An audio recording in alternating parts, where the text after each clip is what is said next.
திருச்செந்தூர் கோயிலிலே வேளாடணும் சண்முகா,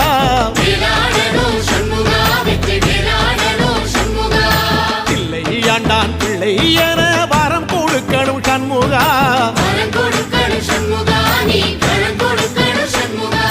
கண்ணுபடும்படி சண்முகா இந்த காலம் முழுவதும் சண்முகா, உன்ன நினைக்கிற சண்முகா நல்ல செல்வம் பொழிக்கணும் சண்முகா, சொன்ன வரங்களை அள்ளி கொடுக்கிற கொடை வள்ளலே சண்முகா, கோடி வணக்கம் சண்முகா, பல கோடி வணக்கம் சண்முகா.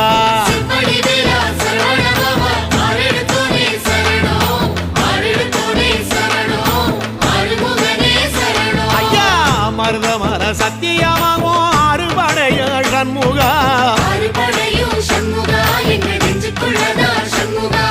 தங்கரதா ஏறி வந்து நீ எட்டி பாறையா சண்முகா.